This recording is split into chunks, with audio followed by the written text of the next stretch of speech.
Hey everyone, a quick announcement before we dive in. The React Native show is transforming into React Universe on air in a few weeks.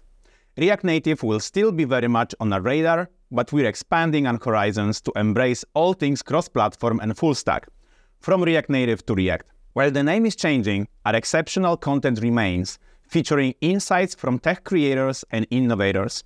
So buckle up and get ready to explore the React Universe with us.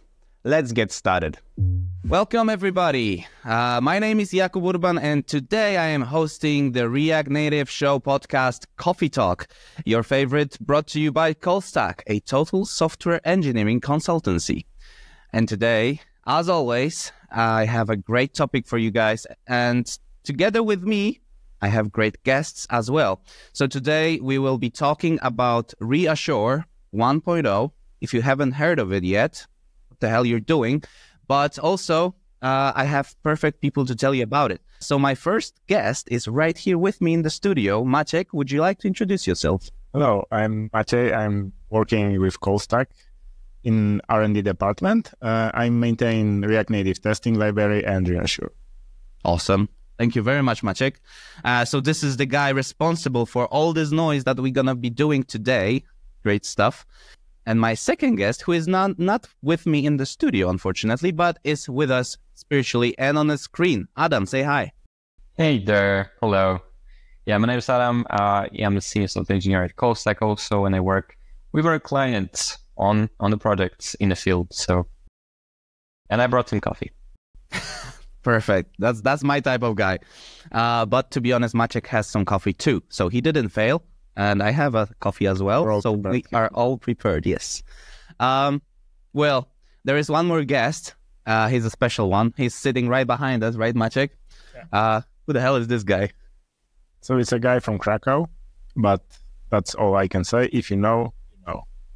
There you go. And if you know, drop a comment. That would be interesting to see who knows. All right. So with this perfect team, I think there's nothing else we can do but just start this discussion. So, guys, we are here because of Reassure 1.0, obviously. So let's just start by saying, what the hell is Reassure? Well, we introduced Reassure in an episode a while ago in the podcast. I think it was number 15. But in case you haven't seen it, Maciej, would you like to give a brief pitch deck? So what is Reassure? Sell it. Reassure is like performance version of React Native testing library. So in short, it's a tool that allows you to run your tests instead of like running tests for correctness of your code. It's running the test for the performance of your code, and it gives you feedback whether the code is working the same or better or worse without any additional work from your side. So it's automating the task of performance measurement so that you can run them, for example, on every PR. So you can easily just integrate it in your CI/CD pipeline and just make sure you didn't break anything performance-wise. Yeah. That's really helpful. I think especially for mobile apps, right, where this performance is so significant. Yeah, so in my experience, it's usually like this case when people are working on features and they actually are not aware that they broke something in performance. You don't do performance optimization on every commit because you grind yourself to halt. You don't analyze your renders. You just spot your issues over time. Since our last release, we've got so much slower. What's the reason? You don't know. Yeah. So Reassure is a tool that can help you to get up-to-date feedback that you are about to break something or that you improved something. All right. Hopefully. I broke something, but it improved the performance. That would be the story. Yeah. All right. Awesome. Thank you. And I believe that you, Adam, you have something to do with Reassure on the project specifically, right? For the client, you're using it, or what's the case here? Yes, sir. It depends. It depends if we hit the right use case. So it really depends on the project based on on size, on the like for how long we've been working on not a given feature maybe, but the whole product. So how mature is it really? Yeah, but I guess we'll get to that. Yeah, sure. All right, cool. So when it comes to Reassure use cases, right? You just mentioned that you can, let's say, integrate it into your React project pipeline or React Native pipeline. Make sure you didn't break performance or you did improve it. What else can we do with Reassure? Like, is it only restricted to React and React Native? I would say it's primary. It's not technically. So maybe I would step back and like describe a wider picture of monitoring your performance. Yeah? All right. Yeah. So you should, if you're concerned about the performance because you have a large app and you pay attention to that kind of things, you should actually measure performance in different ways to give you different angles of view. One way that is very, very good to use is like real user monitoring.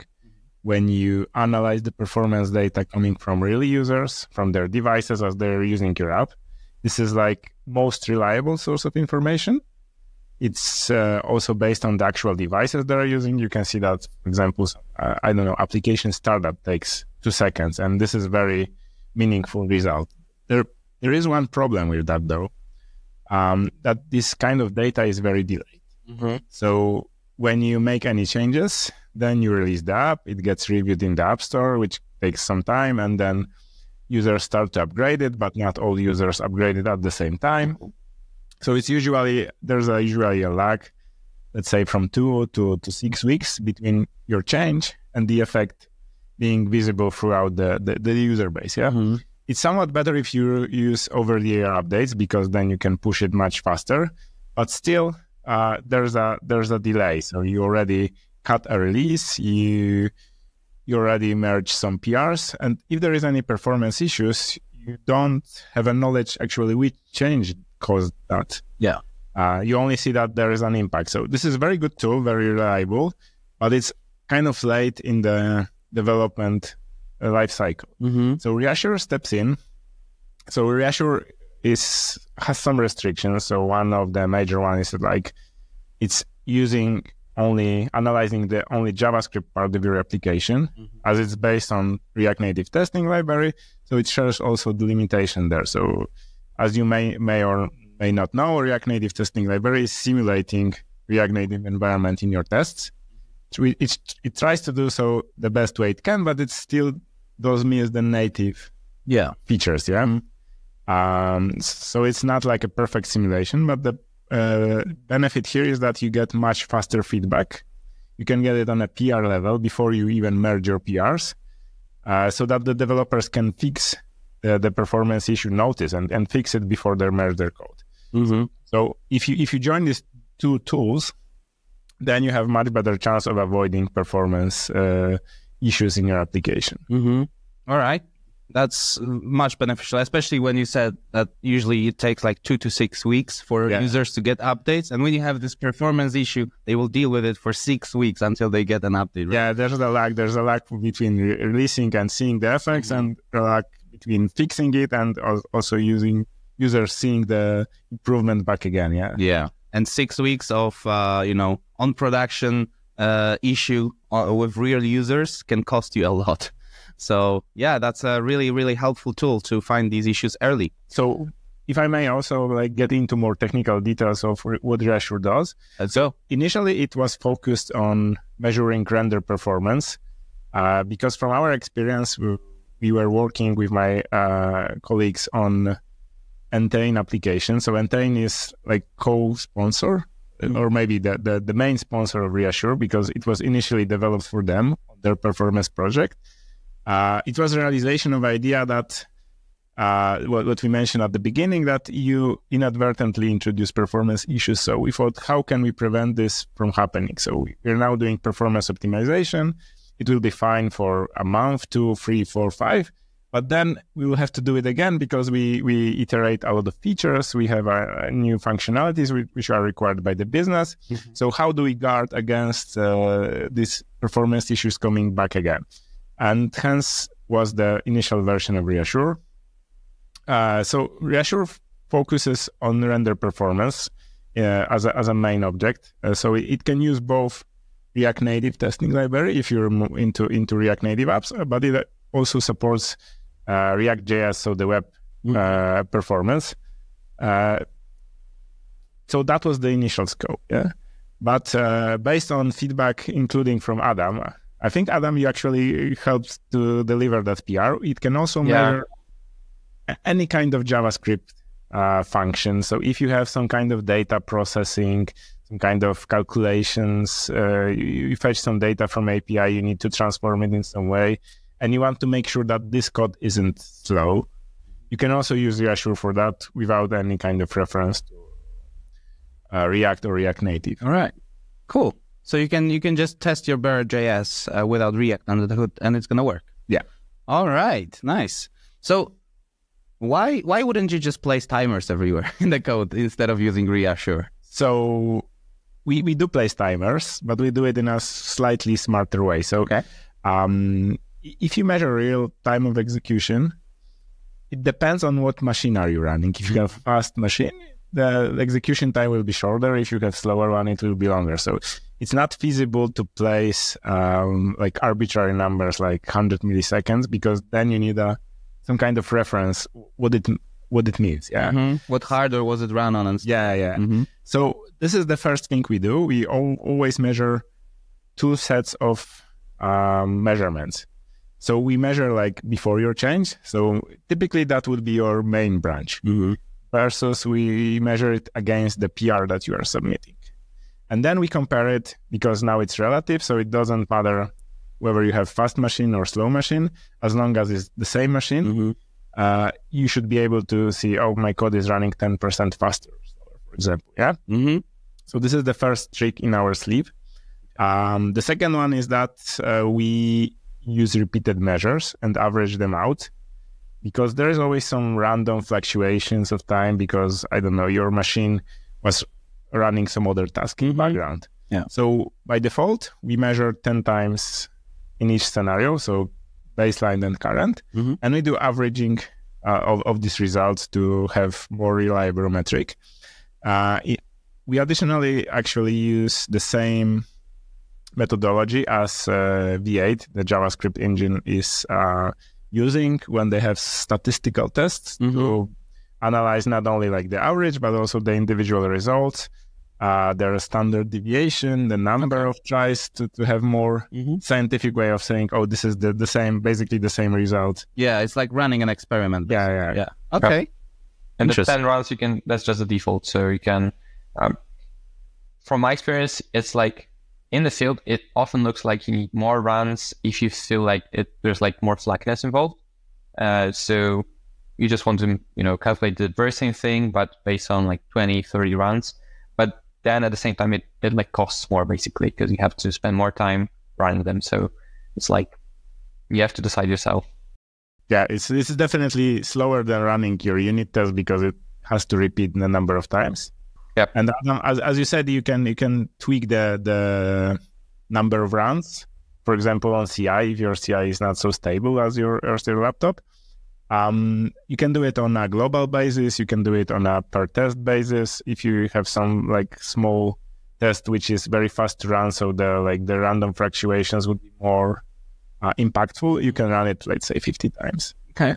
And do you have to like integrate it into your project by yourself, or is there like some maybe GitHub Actions or something like that can help you with that?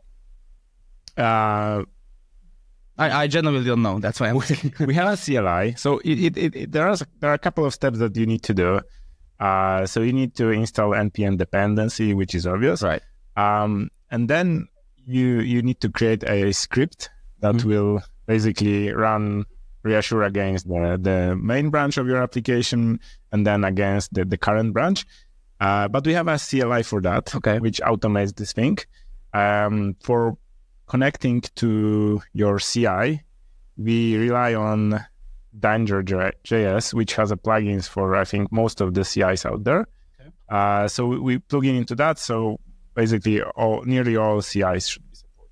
All right. And our CLI does most of the steps for you if you just run Reassure in it. All right. Cool. Very cool.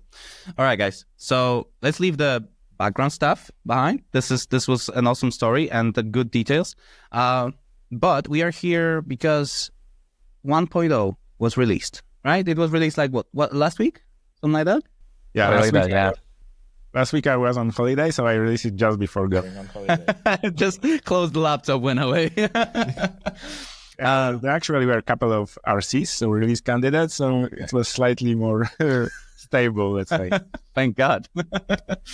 All right. So you must have had a nice holiday then, because you didn't come back depressed. So nothing blew up, apparently. Yeah. Yeah, that's good. So what's new in 1.0? Yeah, so initially the plan for 1.0 was to just formalize what we have already in version 0.11 was the last version we reached, because it felt really stable. All of the required features were there. There was nothing big to deliver here. Okay. So the initial idea was to maybe clean up slightly API naming. We had function called measure performance, which was measuring actually renders, and the name made sense when we were measuring only renders, but as we started to also measure functions, we decided to rename that one to measure renders. That was the initial plan. However, when I started updating all of the dependencies, all of our examples, we have a number of examples for both React Native and different variants of React.js, like Next or Byte. Mm-hmm. I came to the conclusion that we need to do some additional stuff. For React Native, version 0.74, so the latest one at the time of preparing the release, was having some issues with JIT and WASM. So WASM is WebAssembly, and JIT is just-in-time compilation done by V8. So one of the things we do in Reassure is in order to make sure that tests are repeatedly, we are measuring the same thing repeatedly, we turn off the JIT. So JIT is like this mechanism when the more times you run the code, the JavaScript engine, we use Node, so Node uses V8 under the hood. It may decide, this function is run so many times that it's worth optimizing. Okay. So it stops the execution. It actually generates optimized code, and then the new code runs much faster because it's no longer interpreted, but it's machine code, not only like regular one, but even optimized one. So it's very good for the normal use cases. It's very bad for measuring performance in a reliable way. Yes, I see that. So in version 0, with 0 in the front, we actually disabled it completely and relied on interpreting the JavaScript bytecode by V8. Okay. However, that didn't work with React Native 0.74 because for some reason it required WebAssembly on the first run. Only on the first. On the first run, yeah. Okay. But the problem is that when you do stuff on CI, it's always the first run. Yeah. It's always like fresh deployment. So we already have a feature for supporting WebAssembly. It uses slightly different flags, but that was kind of experimental features. Only some users require it. But this time I had to actually make it the default, because React Native is like very important target for Reassure. So the benefit is like now your performance tests should run like twice as fast, because this is a point where I need to introduce some theory how V8 works. Oh gosh, buckle up, guys. That's the point. All right. So V8 is the JavaScript engine from Chrome, but it also is using Node. So up until I think 2021, it only had two modes. Either it was using ignition, which is bytecode interpreter. So your code wasn't run by the processor directly, but it was interpreted by the virtual machine. Or it has optimizing compiler called Turbofan, which is very fast, but requires this step I mentioned when everything pauses and it generates optimized code for part of your program. But later on, they introduce two additional, let's say, levels of optimization. One is called Sparkplug. This is a baseline compiler. So what it means is not optimizing your code based on the run patterns, it's optimizing it ahead of time, much like Hermes compilation works. So you get optimized code out of the box instead of running it once and then optimize. Yeah, it's compiled, but it's not optimized. Oh, okay. So there are still like further levels of optimizations. The more time you run, the faster the code will be. But this one is the major benefit. It's stable. Okay. So it's faster to execute, but it's repeatedly giving the same results. Right. So we switched to that level of optimizations, which has a nice side effect of actually tests taking up to 40% faster to run. Wow, that's a huge difference. Yeah. Wow. Okay. Nice side effect. Yeah, exactly. So that was one of the things we've introduced. There's also one new feature, actually. It was developed side by side with the 1.0 release, but it got ready to be released actually for this 1.0 release. So it detects certain cases when the renders are redundant. Okay. So what is a redundant render? Well, there are different reasons why the renders might be redundant, but like the base idea is that you trigger React render because of some event like setting state or some context change, etc. But the result is the same as the previous one. Yeah. So you render exactly the same controls with the same props. So you didn't actually need to do that re-render. So it helps you to detect such situations. And we also figured out there's a second category of re-renders that could be like source of performance issues. These are so-called initial renders.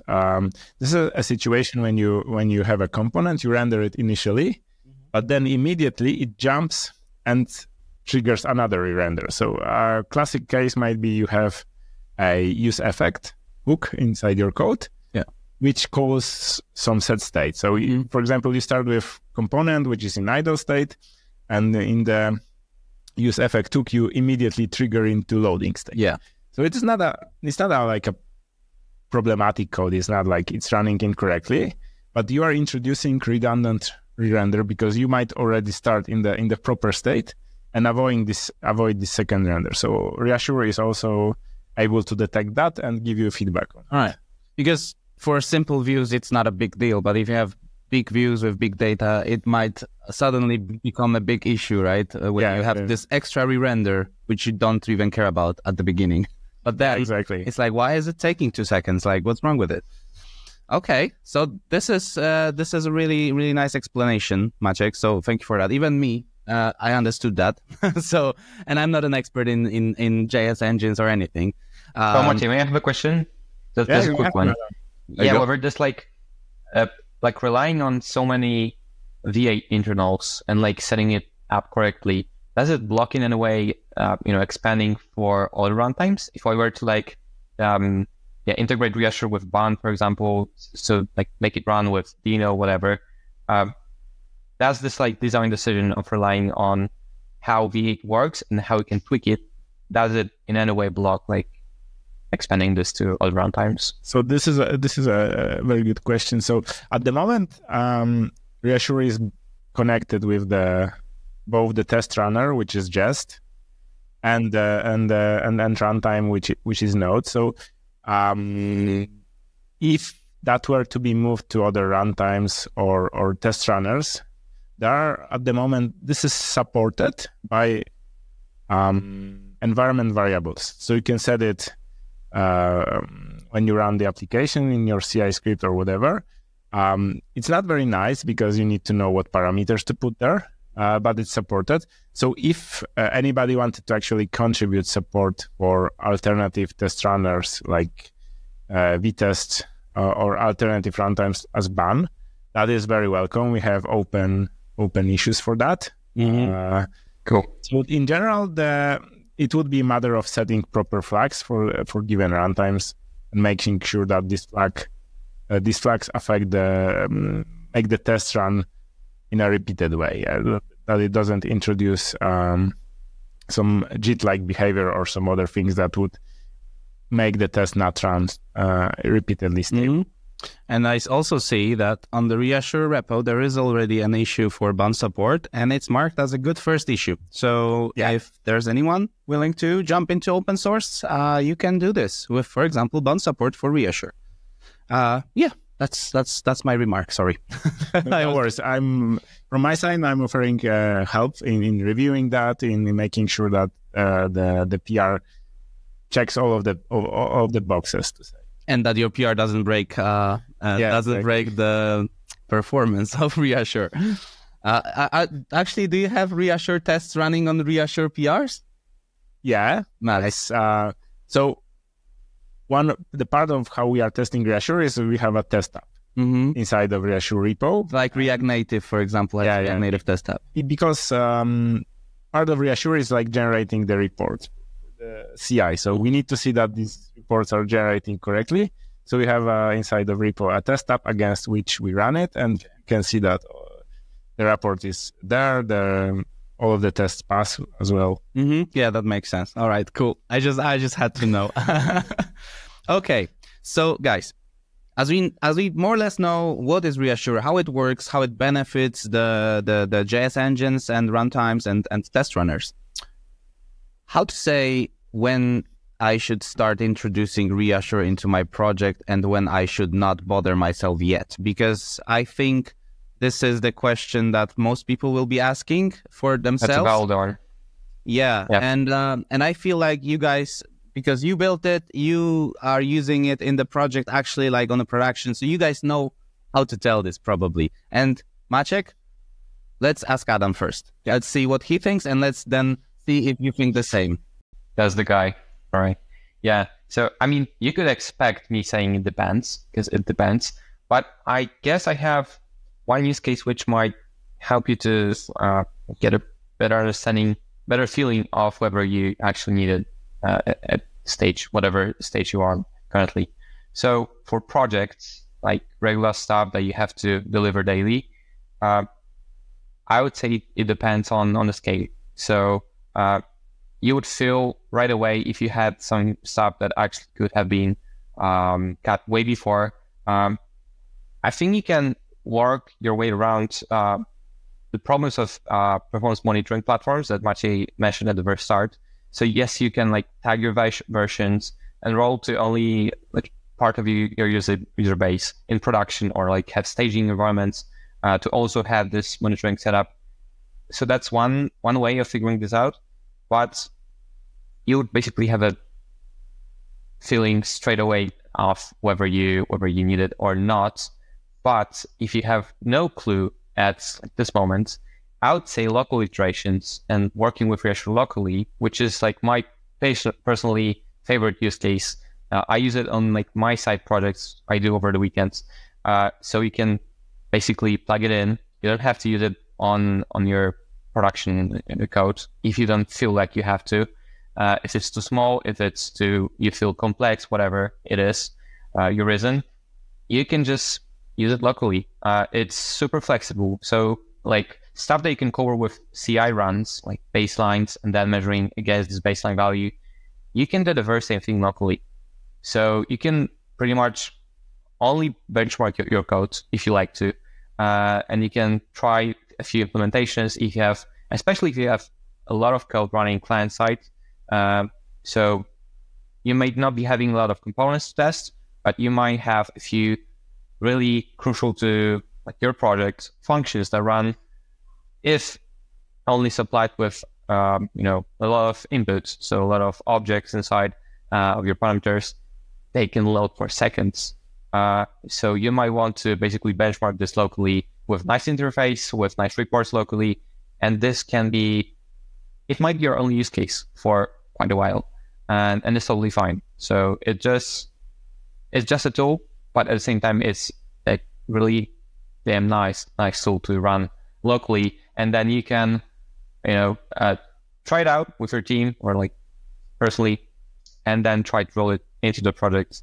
And you don't. I think that's not really much spoken about. You don't need much of these tests, because there's a price to it, to writing more tests. You have to run them, and they will take more and more time over time.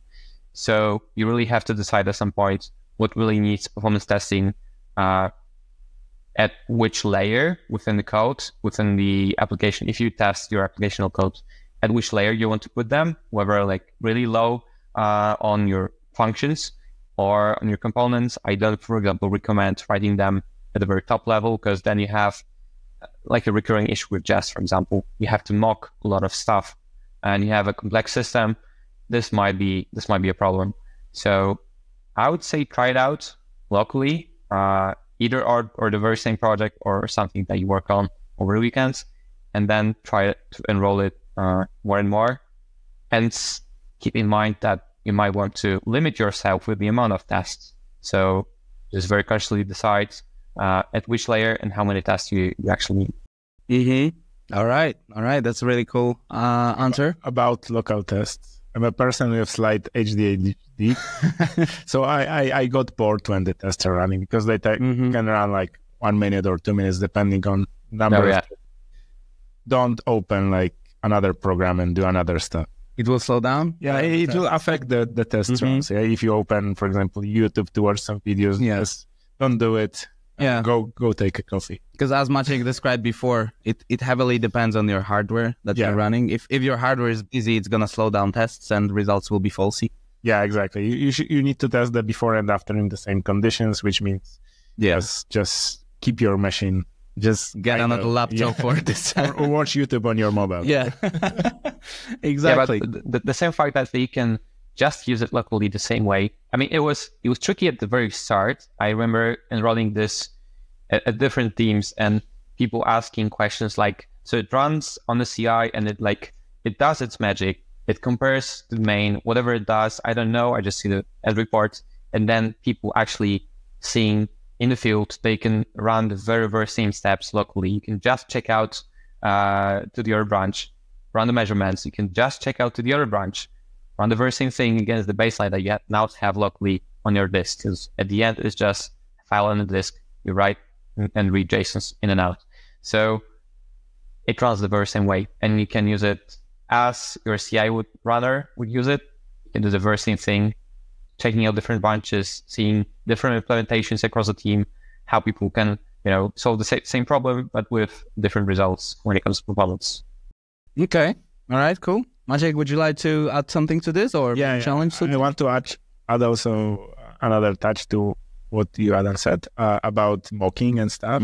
So this is indeed a painful stuff. So if you want to test larger components, like a screen, or even maybe a couple of screens or your whole app tree, which you can. And it has some benefits, like it's testing like how all of the components of your app are working in terms of performance. The reason it might be tricky is that we have to go back to React Native testing library thing. So sometimes you need to mock some things because it's not running full React Native. It doesn't have the native modules. So you might need to introduce some mocks, also mocks for like network requests. Oh, okay. So you don't introduce also server into that equation of either like repeated sending incorrect data from time to time or different data, which would make sense. Yeah. The good thing is that if you already have RNTL tests, making them into performance tests with Reassure is very trivial. It's like copy-pasting different blocks of code and slightly rearranging them. But it can be done nearly automatically. So you're in a good setup if you're using RNTL already. Okay, cool. And also you can just reuse those mocks, right? Yeah. Exactly. When you guys were talking about mocking, I was like, okay, but if you have already unit tests, you're probably more or less good with your mocks. You're going to have to add extra stuff. Like you mentioned, native modules install later. But most of the stuff you probably already have if you have free unit tests. Especially if you're using RNTL as it's recommended for not testing individual components, which is supported and valid in some cases, like, I know, design systems, things like that. But you usually want to work on a larger units, like things that resemble user scenarios. I want to log in, I provide password, username, and click OK, and then I'm logged in correctly. That kind of stuff. That's more like an integration kind of test there. But that makes sense, translating it to the Reassure, because Reassure is also kind of checking the integration and performance at the same time. Because I guess if the integration breaks, and it's gonna fail all the Reassure tests, right? Yeah, I think Adam has an interesting story around. Oh, really? Checking. I mean, it's taking what exactly? About checking like the correctness of your code versus measuring the performance. You mentioned one time that you had a scenario that was running very putting a scenario. Oh, right. Yeah, that's a lovely one, because that would be my personal tip to anyone trying it out. Write it down. Yes, you can. Yeah, you can set up your Reassure test to just run with the component implementation, and you can just put it out there. I don't remember like an API declaration. I would look sorry now. Probably measure render. How's it called, Maciej? Yeah, measure render. So you can just renders, and then you provide scenario parameter. Yeah, but you can omit a scenario technically. What our advice, everyone, is to not, under like any circumstances, avoid providing a scenario. So like always have even a basic one. I stumbled across a few cases where a test was running. I mean, it looked like it ran correctly. It took some time, so it wasn't like bailing out at the very start. We were providing a whole screen, if I remember correctly, to the test. So that's a huge scope. That's another weird thing about like performance testing. It is technically like unit testing, but at the same time, you don't want to. You have this urge of providing so much context to the tests, so it runs more like you mentioned integration tests or like end to end. So you have this feeling, I want to put it more context so it tests the whole screen, but at the same time it might be pretty low level. But the case we were hitting, we provided so much context to the test. So we had like a whole list or a whole screen, lots of dependencies. It ran from the numbers. It looked like it ran correctly. It took a lot of time. But if only I provided the very first scenario. So like, hey, here's this list. The very first item should display this title. If once I provided this simple scenario, whether this title is even like visible, it bailed out. Like it errored out at the very start. Okay. So truth is, it just probably we hit like a very first early return in a function in a component. So like maybe it was an empty state, whatever it wasn't real data on a screen. That's the thing with Jest. Basically, you can't see what the test runner actually provided. You can act pretty much like blindfolded, but you can test it with your scenario. So that is the part I would advise everyone. Always provide a scenario, even the most basic one, because you can, at the end, you want to test whether this component you're testing not only, run for a given amount of time, but also whether it actually did what it was supposed to do. So if you have your inputs filled in actually, and not only you thought it was provided. And so don't treat it as given. Yeah, and always provide a scenario. Yeah, so your case was you're measuring something what it wasn't the thing you wanted to measure, yeah? Yeah, it looked like it was correct, but eventually it took even more time. So, and this was actually the value we were looking for, it turned out. So we wanted the whole list, the item being rendered, and then, hey, it's visible, so how long it really took. When the developer says like, if I only did this while talking about some issue from some time ago, it means that it was really painful mistake. Yeah, it was. I can feel you, man. But wait, was this fails? Were they failing, or these tests, were they failing? No, or they were passing just fine. Just fine. Yeah, all green. Reassure just measures the execution time. Yeah. If you don't introduce assertions explicitly, which you can using Jest and React Native testing library assertions. Yeah. If you're not introducing them, it will just measure the time it took to render whatever happened. It doesn't know that something went wrong. It it executed. That's fine. Wow, nice story, man. So this is a lesson for everyone. Make sure you do your scenarios while executing these tests. Wait, is it an optional parameter then? Shouldn't it be not optional? In many cases, you just want to render your component and see whether it's rendering fast or not. You expect it to trigger a single render, and you want to, cascading down the component tree. So it's not required. And I mean, it's a nice default, right? Yeah. I guess that's the part. It's a nice default, but you need some more. Probably we need some more exposure to this thing that you are encouraged to provide the scenario if you are in this in that case. The case. scenario is really flexible because what you can put there is if you imagine your typical integration test, in RNTL you have like events firing, you have assertions, etc. So you basically put all of that into scenario. So it also depends on you whether you add the assertion as Adam is recommending, or you omit them and just put like user events. All right. But then you might be going into that path when you measure the wrong thing because you are not checking that you went to that screen, or such result happen when you press the next button or whatever else. But I see this little smirk coming on your face while you're talking about it, and I guess it's no risk, no fun then. Okay. All right, guys. This kind of gives me a nice overview on when I can use Reassure, when I maybe shouldn't be bothered, how not to use it and how to use it, right? How it's built and why. So now maybe let's come out of the developer comfort zone and let's talk about business, right? Numbers.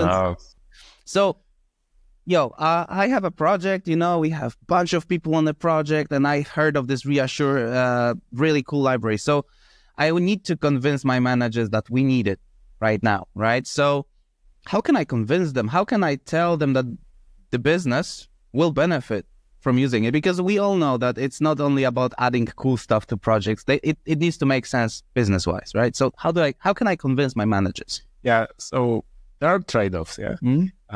So it's kind of, I think a good frame of reference is to think about automated tests. So you need to spend some time to write this test, yeah? This is the investment part when you write them, but then from then on they are run automatically on the CI, making sure forever that this code runs correctly. That's the very simplified way of doing that. So the alternative is you do check your code manually, but then on each release, on each change, you need to repeat the manual part, and it actually takes more and more time because it's DAO, and you also might not do exactly the same job. So what the Reassure does is it translates this idea of testing your application into performance case. So you also need to write the scenarios. You are in a very fortunate position if you already have RNTL tests because you can reuse a lot of that very, very cheaply. And this time for setting up Reassure and writing the scenarios, of course, could be spent on something more valuable to you, like writing new features. That's basically the main thing you can do with your free time. You should. Paying back tech debt is usually a good idea to have tests at this stage because you make sure you don't break anything. Very similar with the with bug fixing. So performance, and since Reassure is testing performance, you need to make sure it's like something you care about, because React Native in many cases is really decent in terms of performance if you don't do crazy stuff. It only gets more complicated when you do very advanced views, very complicated, or you do a lot of processing, that kind of stuff. Okay, so saving time, basically, in short, saving time and spending this time for more valuable things like adding features, right? Adding value to the project. But that's one thing. So convincing that, hey, we're going to get more time and we can focus on the project, that's one thing. But second thing is, first, you need to convince that the performance actually matters here, right? So if your managers don't realize this, well, you're in a bad place from the start. But if you have performance issues, you usually know that you have performance issues. And the best place to learn about them is App Store. Okay. So you see like reviews, this application is very slow. And it's mostly like there are some couple of frequent cases when you have performance issues. One is like you have new users which have very little data, and you have old users which, for example, have a long list, of transactions in case of financial apps or some history of purchases. And the more data you have, the longer it takes to render. So new users don't have problems. It's the power users that have problems. Okay. Also, another venue is like users with lower end devices. Which is still a case often. Yeah. And especially when you go worldwide, right? Because then you have to take into account that, hey, maybe here in Poland we are using higher end devices than, I don't know, maybe let's say in UK, why not? And there you have different issues than in Poland, for example. Yeah. And it also depends on the application demography. Yeah. So if you're building application for, let's say, owners of the jets, they probably have a fast phone. Probably, yeah. Unless they just use the phone in their jet. Yeah, exactly. Just to make a call. Okay, so... I think I can add one. Just one that comes to my mind is that it can be really, really cheap if you use it wisely. Because you don't have to commit to a lot for a tool like Reassure. So yes, you can just start off with the very core and business critical scope, and that's it. You don't have to write tests endlessly. So you just ended up, pivoting this time you might spend on valuable stuff to writing tests. You don't want that probably. So you can just cut it off once you have your critical parts wrapped up, and that's it. And you can leave it out of here. Just keep the mocks in line. If it doesn't change often, it's easy come. And I guess that's a nice piece of value that you can provide. So it might be really cheap just to start off, and you can just finish up with the scope. You don't have to write them endlessly. Or just if you're really passionate about this, bringing the Reassure into your project, just write few tests by yourself on the core parts of app. Show it to your leads, to your managers. Show them the results, and be like, hey, we can improve this. Now we have a baseline, right? Because we don't have a baseline. Yeah, I'm really a huge fan of writing smart tests. Don't write tests for everything. That's overkill. Use 80-20 principle, Pareto principle, to figure out which parts are most important and put your effort there. Yeah, and these principles are really helpful unless you want to start overthinking a lot. Yeah. Okay. So general tips on how to convince your managers to let Reassure into your project, so that you can reassure them that the performance is great. Thank you guys for this. And as we are slowly heading towards the end of this episode, which makes me a little sad because I love this conversation. But before we go, let's do some calls to actions. You did already one. You asked for maybe BAN integration with Reassure. All right. Is there anything else that you guys need for Reassure to be great again, or still great, actually? Yeah, that would be BAN, but also other similar things. So V-test support, because now we're using only Jest. BAN also has its own test runner. So there's a BAN package manager, which is a separate thing from BAN which has a test runner. Yeah. Probably supports for PNPM because it's also getting more and more popular. So Reassure works fine with regular NPM and YARN. PNPM is slightly different beast, so some tweaks would be needed to support that out of the box. If you're willing to contribute, also maybe a custom GitHub Actions without the need for tangents. Something that I asked about. Yeah. All right.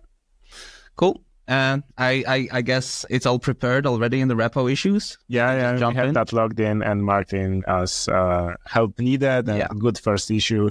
It might be good first issue if you know, for example, GitHub Actions or you know PNPM, how it works. It might be slightly more difficult if you don't know that. Yes, definitely. But still, we are all here to learn.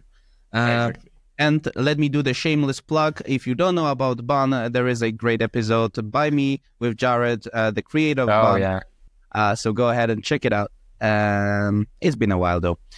All right, guys. So, conclusions. All right, let's do it. Unless last words, you got anything, guys? No? Let me conclude. I don't know, maybe we just haven't spoke at the very end. Maciej, you mentioned runtimes, so test runners also. And I think we stumbled upon outputs.